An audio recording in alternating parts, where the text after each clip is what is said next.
Hello guys, आपका स्वागत है आपके अपने YouTube channel PS maths classes में। Please subscribe the channel and press the bell icon, जिससे हमारी आने वाली वीडियो का नोटिफिकेशन आप तक शीघ्र पहुंच जाए। तो देखिए स्टूडेंट्स, ये जो हमारा फार्मूला कहलाता है A is equal to B Q plus are, ये क्या है? यूक्लिड प्रमेय के लिए एक फार्मूला है। ठीक, इसके ये बना कहाँ से है? इससे पहले आपने कक्षा 7-8 में पढ़ा होगा कि भाज्य बराबर भाजक गुणा भागफल प्लस शेषफल, तो यहीं से बना, इसी को कहा जाता है यूक्लिड प्रमेय। तो ये देखो, भाज्य ए को हमने क्या बोला? भाज्य, और बी को हमने क्या बोला? भाजक, गुणा क्यू को क्या बोला? भागफल, प्लस आर को क्या बोला? शेषफल। तो इसके आगे ये वो लिखा रहता है कि जहां भी ये आर जो है ना हमारा रिमाइंडर, जिसे कहते हैं शेषफल, 0 से बड़ा होगा या 0 के बराबर होगा, और बी से क्या होगा? छोटा होगा। बी का मतलब है भाजक। कभी भी तुमने देखा होगा, अगर हम जब भी किसी संख्या को अगर हम भाग करें, कोई नंबर ले लिया, 3 दूनी 6 बचा 1, तो शेषफल जो भी आता है हमेशा भाजक से कम आएगा, क्योंकि जिससे हम भाग करते हैं उससे ज़्यादा तो कभी शेषफल बच नहीं सकता। तो इस वजह से ये जो आर का मान है वो हमेशा बी से कम होता है और 0 से बड़ा होता है या 0 के बराबर होता है। इसका मतलब है 0 से बड़ा या 0 के बराबर। तो ये हमें ध्यान रखना है। ठीक, तो अब इस यूक्लिड प्रमेय से ये वाला जो सवाल है ऊपर वाला, अब हम इस प्रश्न को देखते हैं कि ये कैसे होता है। चलिए इस प्रश्न के बारे में देखिए। सिद्ध कीजिए कि प्रत्येक सम संख्या 2q या और विषम संख्या 2q प्लस 1 के रूप की होती है, ये हमें बताना है।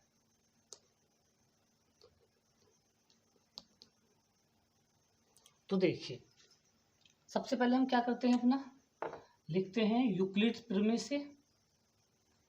यूक्लिड प्रमेय से यूक्लिड प्रमेय से हम जानते हैं कि a is equal to v q plus are, ये हम जानते हैं। जहां जहां r का जो मान है वो 0 से बड़ा और b से छोटा है, ये हमने फार्मूला लिखा। उसके बाद हमें इसमें क्या दिखाई दिया? देखो, हमें दिखाई दे रहा है 2q, यानी कि v की जगह 2 आना चाहिए। तो हम यहाँ लिख देते हैं कि v बराबर 2 लेने पर, हम b को 2 ले रहे हैं। b की वैल्यू कितनी ले रहे हैं? हम 2 ले रहे हैं। ठीक, तो अब इसमें v की वैल्यू जो हमने 2 ली, तो ये तो हो जाएगा 2q प्लस आर। और जहां r का जो मान बताया था कि वो b से, यानी कि r का जो मान होगा वो 0 से बड़ा या 0 के बराबर होगा और 2 से छोटा होगा। मतलब r का मान क्या होगा? या तो 0 हो सकता है या 1 हो सकता है। तो r का मान क्या है? पॉसिबल, क्योंकि देखो 0 के और 2 के बीच में आना, तो या तो 0 हो सकता है या 1 हो सकता है। तो अब ये जब बारी बारी से यहाँ पे रखिएगा, तो हम यहाँ लिखेंगे यदि r बराबर हम 0 ले, तो a बराबर क्या आ जाएगा? 2q, r का मान 0 लगा दो। यदि r बराबर 1 ले लो, तो r का मान 1 लगा दो, तो 2q प्लस क्या आ जाएगा? 1 आ जाएगा। और ये बताइए कि ये जो संख्या है 2 से विभाज्य है? 2 से विभाज्य है, क्योंकि देखो जिसके गुणा में 2 आ गया तो समझ लो कि ये तो 2 से विभाज्य है। और ये जो संख्या है हमारी, ये 2 से विभाज्य नहीं है। 2 से विभाज्य 2 से विभाज्य नहीं है। अब यही हम जानते हैं कि जो संख्या 2 से विभाज्य होती है उसे हम क्या कहते हैं? सम संख्या कहते हैं। और जो 2 से विभाज्य नहीं होती उसे हम क्या कहते हैं? विषम संख्या कहते हैं। तो लास्ट में लिख देंगे, अतः स्पष्ट है कि प्रत्येक सम संख्या 2q और प्रत्येक विषम संख्या 2q प्लस 1 के रूप में होती है। ठीक, ये जो हमने लाइन बोली 2 लाइन, ये आपको नीचे लास्ट में लिखनी है, यानी कि प्रश्न में से लिख देते हैं। ये सिद्ध करना है ना, तो बस ये सिद्ध करना हटा दो और क्या लिख देंगे? अतः स्पष्ट है कि प्रत्येक सम संख्या 2q और विषम संख्या 2q प्लस 1 के रूप की होती है। ओके, ये क्वेश्चन आपको समझ में आ गया होगा। अगर इसमें भी कोई डाउट किसी बच्चे को हो तो आप वीडियो के नीचे डिस्क्रिप्शन में, यानी कि कमेंट बॉक्स में आप अपना कमेंट लिख देना, हम उसको रीड करके आपको सॉल्यूशन उसका बता देंगे। ओके, चलिए नेक्स्ट क्वेश्चन देखते हैं इस पर।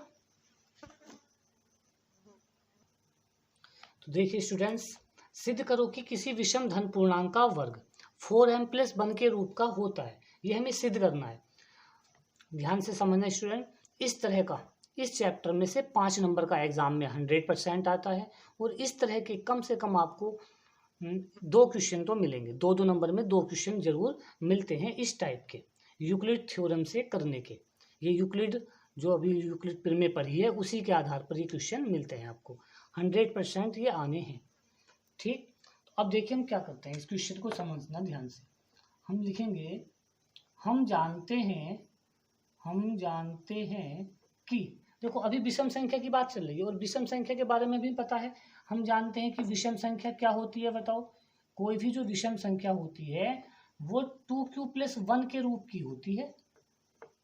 अभी हमने पिछले क्वेश्चन में पढ़ाई है ये, यानी कि 2q + 1, यानी कि किसी भी सम संख्या में 1 जोड़ दो तो वो क्या बन जाता है, विषम संख्या बन जाती है। तो ये हमारी क्या है, विषम संख्या है। तो 2q + 1 जो है इस रूप की होती है।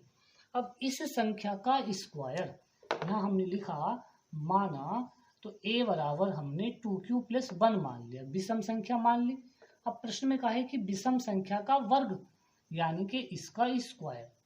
अब इसका स्क्वायर खोलो जरा, इसका जो स्क्वायर है ना, हमें वो 4m + 1 के रूप का लाना है। 4m + 1 के रूप का लाना है। चलिए क्या करते हैं, इसका स्क्वायर खोलते हैं। देखिए अब जब हम इसका स्क्वायर खोलेंगे तो चलिए इसका स्क्वायर खोलते हैं। लेकिन इसको करने से पहले आप एक चीज समझ लो,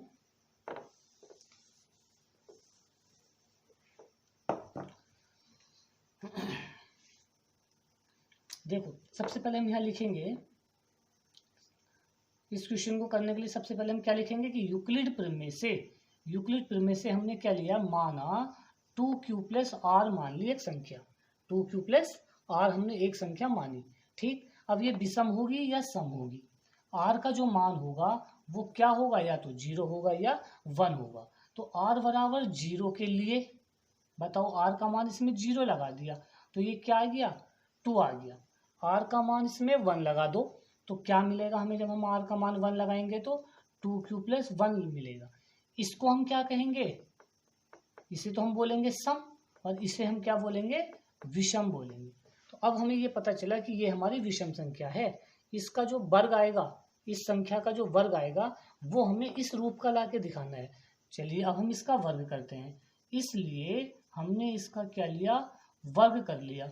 इसका होल स्क्वायर खोल दो, पहले का स्क्वायर प्लस दूसरे का स्क्वायर, एक का स्क्वायर तो एक ही आना है, प्लस दोनों की गुणा का दुगना, यानी कि 2q का दुगना यानी कि 4q।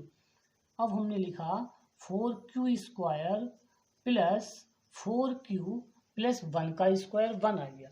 हमें दिखाई दे रहा है कि हमें 4m बनाना, तो हमने इन दोनों में 4 कॉमन ले लिया तो क्या बच गया, q² + q। ठीक, अब हम क्या कह सकते हैं कि जब q हमारा एक पूर्णांक है, क्योंकि q एक पूर्णांक है इसलिए q² + q भी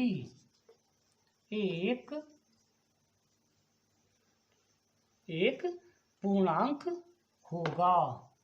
क्या होगा, ये हमारा एक पूर्णांक होगा, मतलब ये भी हमारा एक पूर्णांक है। तो अतः यहाँ को लिख देते हैं, अतः माना हमने क्या मान लिया कि q² + q को हमने m मान लिया, तो यहाँ पे बस इसके स्थान पर m लगा देंगे। तो a² = 4m + 1, ये हमारा प्रूफ करना था। a² = 4q + m, यानी कि किसी पूर्णांक का जो वर्ग है वो 4m + 1 के रूप का होता है। ये बात हमारी सिद्ध हो गई। ओके, आई होप आपको अच्छे से समझ में आया होगा। अगर एक बार में समझ में नहीं आया तो वीडियो को आप रिमाइंड करके देख सकते हैं, पीछे दोबारा से सुन सकते हैं और आप अपने वीडियो को पॉज करके अपनी कॉपी में नोट्स बनाते रहें। नेक्स्ट क्वेश्चन देखते हैं, चलिए इसी पर आधारित। देखिए स्टूडेंट्स, अगला नेक्स्ट क्वेश्चन थर्ड है ये। दिखाइए कि किसी धन पूर्णांक का घन यानी कि क्यूब 4m 4m+1 4m+3 के रूप में होता है। ये हमें दिखाना है कि किसी पूर्णांक का जो घन होता है वो इन 3 कंडीशन के रूप का आता है। वेरी इंपॉर्टेंट क्वेश्चन है ये वाला, और इससे जो पहला वाला क्वेश्चन था, दोनों ही वेरी इंपॉर्टेंट क्वेश्चन है, नोट कर लेना ध्यान से। तो चलिए अब हम इसको शुरू करते हैं। तो यूक्लिड सबसे पहले लिखते हैं हम अपना यूक्लिड प्रमेय। यूक्लिड प्रमेय से हमने क्या माना कि हमने माना a = 4q + r, जहां r का जो मान होगा वो क्या होगा, 0 से बड़ा और r 4 से छोटा होगा। देखिए स्टूडेंट, तो इसमें हम क्या लिखेंगे, सबसे पहले यूक्लिड प्रमेय से। तो यूक्लिड प्रमेय से a = क्या होता है, 4q + r। 4 क्यों लिया हमने, क्योंकि क्वेश्चन में अगर 4 दिया होगा तो 4 ले लेंगे। ठीक, अब उसमें कहा था घन, तो इसका हमने क्या कर दिया, घन, दोनों पक्षों का घन करने पर अब इसका फार्मूला हम खोल देंगे। जैसे a + b का होल क्यूब खोलते हैं, उस वाले फार्मूले से इसका क्यूब खोलिए। तो क्या होता है फार्मूला, पहले का क्यूब प्लस दूसरे का cube plus 3 into first term into second term, और फिर ये ब्रैकेट में लिख देते हैं। ये हमने फार्मूला खोल दिया। तो 4 का क्यूब करिए, कितना होगा, 64, और r की 3 ऐसे लिखा, 3 चौक 12 QR लिखा, और ये अंदर क्या लिखा हुआ है, 4q + r लिखा हुआ है। 64 q की 3 प्लस r की 3, इसके अंदर को गुणा कर दो, 12 चौक 48 q² r प्लस इसकी इसमें भी गुणा हो जाएगी, 12 QR²। तो ये हमारा इसका क्यूब आया। अब हम क्या करेंगे, देखिए, चूंकि r का मान हमें पता है कि r का मान क्या हो सकता है, 0 1 2 3, यानी कि r का मान 4 से छोटा छोटा होगा। तो r का मान 4 से छोटा छोटा हमने 0 1 2 3 ये ले लिया। अब हम r = 0 के लिए देखेंगे। सबसे पहले हम क्या रखेंगे, इसमें r = 0 पर रखिए। तो r = 0 पर, r का मान 0 रख रहे हैं हम इसमें। तो ये देखिए, a की 3 64 q की क्यूब, ये तो 0 हुआ, ये वाला 0 हुआ क्योंकि इसमें r आ गया और ये भी r आ गया, यानी कि 0 + 0। तो a की 3 जो हमारा आया है वो 64 क्यू आया। ठीक, अब हम इसे 4 गुणा 16 चौका 64 होते हैं, ऐसे लिख सकते हैं, क्योंकि 4 गुणा 16 चौका 64 Q3 लिख सकते हैं। और इसको हमने क्या मान लिया, यानी कि हमने इसको कह दिया कि माना 16 Q की 3 हमने क्या मान लिया, m मान लिया। क्यों, क्योंकि Q क्या है, Q तो एक पूर्णांक है, Q क्या है, एक पूर्णांक है, और हमें लाके दिखाना भी था, क्या लाके दिखाना था, 4m। तो इस वजह से हमने क्या मान लिया, इसको m मान लिया। तो हमारा आ गया कि a की क्यूब जो है वो 4m के प्रकार का हो गया। ठीक, अब हमारा जो है r = 0 पर हमारी ये पहली वाली कंडीशन आ गई। अब हम r = 1 लेते हैं, हो सकता है वो आ जाए। ठीक, तो अब हम क्या लेंगे, r = 1, इसको उतार लिया होगा स्टूडेंट्स, ये रफ करना पड़ेगा हमें। अब हम लेंगे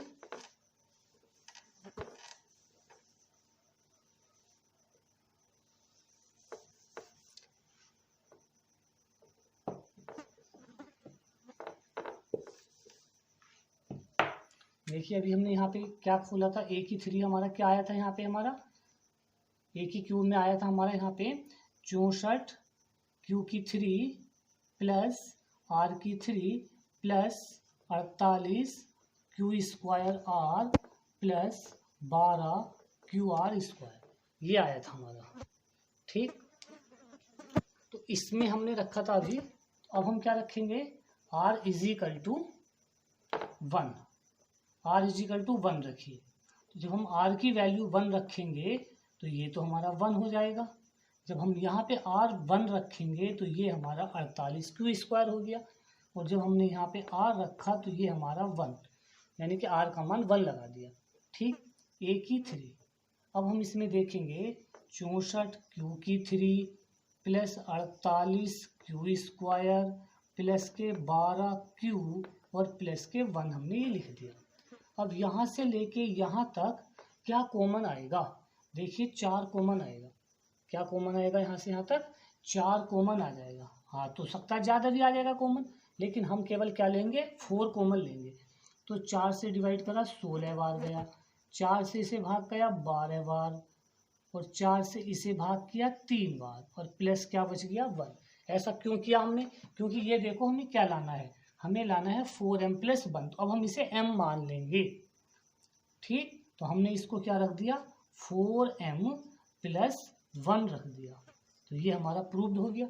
ये हम क्यों रखते हैं, यहाँ हम इसलिए रखते हैं क्योंकि q बराबर क्या है u, q हमारा एक पूर्णांक है, और q हमारा एक पूर्णांक है, तो ये पूरी संख्या भी हमारी क्या होगी, एक पूर्णांक होगी। पूर्णांक का मतलब कुछ भी नंबर हो सकता है। तो हमने दूसरी कंडीशन ला के दिखा दी। अब तीसरी कंडीशन लाने के लिए अब हम क्या रखेंगे इसमें, r बराबर 2 पर। पहले r बराबर 0 लिया, उसके बाद r बराबर 1 लिया, अब हम क्या ले रहे हैं, r बराबर 2 ले रहे हैं। तो अब इसमें हम r की जगह 2 रखते हैं, तो 1 की 3 64 गुणा 64 Q3 प्लस r की जगह 2 लगा रहे हैं, तो 2 का क्यूब कर दिया, यानी कि 2 का घन 8 होता है। 48 Q² गुणा 2 प्लस 12 Q गुणा 2 का वर्ग कितना होता है, 4। ये हमने 4 लिख दिया। इसके बाद हम क्या करते हैं, 64 Q3 प्लस 48 दूनी 96 Q² प्लस 12 चौक 48 Q, और प्लस का हमारा हो गया ये 8। अब हम इससे क्या करते हैं, सभी में हमें दिखाना था 4m + 3 तो इसमें कहीं आ नहीं रहा, +3 इसमें कहीं नहीं आ रहा है हमारा। ठीक, तो +3 नहीं आ रहा, कोई दिक्कत नहीं, इसे हम केवल 4 कॉमन ले सकते हैं। जब 4 कॉमन लेंगे तो 16, 4 से इसे काटो, 4 दूनी 8 और 4 चौक 16 आ गया। 4 से हमने इसे डिवाइड किया, ये आ गया, ये पूरा कैंसिल हो गया। और इसको भी हम क्या लिख सकते थे, m। तो ये हमारी वो पहली वाली कंडीशन आ गई कि a की जो क्यूब है वो हमारी 4m के टाइप की है, यानी कि पहली वाली आ गई इससे भी। अभी हमारी ये वाली कंडीशन नहीं आई, ये हमारी 2 रखने पर नहीं आई, तो अभी तो r का मान 3 और बचा हुआ है। तो अब हम r का मान 3 रखेंगे और तब ये हमारी कंडीशन आ जाएगी। अब हम इसमें क्या रखते हैं, आप स्टूडेंट्स जो है वीडियो को पॉज करके ये क्वेश्चन उतार सकते हैं और अपना नोट बना लेना सही तरीके से। r = 3 पर अब हम r का मान इसमें क्या रख रहे हैं, 3 रख रहे हैं। तो देखिए r का मान 3 = a की 3 = 64 q की 3 प्लस 3 का क्यूब कर दीजिए, कितना हो जाएगा 27, 3 का क्यूब 27 प्लस 48 Q² गुणा r का मान 3 लगा दिया, प्लस 12 Q गुणा 3 का वर्ग कितना होता है 9 लगा दिया। ठीक, इसके बाद 64 Q की 3 प्लस 27, 3 की 48 से गुणा कर दो, 3 × 8 = 24 का 4 हासिल लगे 2, 3 चौक 12 और 2 14 Q² 12 9 108 Q। ठीक, ये हमारा A3 चल रहा है। अब हम क्या करेंगे, 64 Q की 3 plus 144 Q² plus 108 Q plus 27 को हमने ऐसे लिखा 24 + 3, 27 को हमने क्या लिखा 24 + 3। क्यों लिखा है हमने, क्योंकि हमें +3 भी तो लाना है, और इतने हिस्से में से हम 4 कॉमन ले सकते हैं। तो इसमें से हमने 4 कॉमन ले लिया, 16 चौका 64, 4 × 12 4 × 24 36 Q², 4 दूनी 8 और 4 7 28, 4 × 24, और ये हमारा 3 अलग रखा है। तो इसको हम इतने को क्या कह सकते हैं, m, 4m + 3। तो ये हमारा प्रूव्ड हो गया, इसी को हम क्या कह सकते हैं, प्रूव। लास्ट में जो है ना ये वाली लाइन लिख दिया करते हैं कि अतः स्पष्ट है कि किसी धन पूर्णांक का घन 4m + 1 व 4m + 3 के रूप का होगा।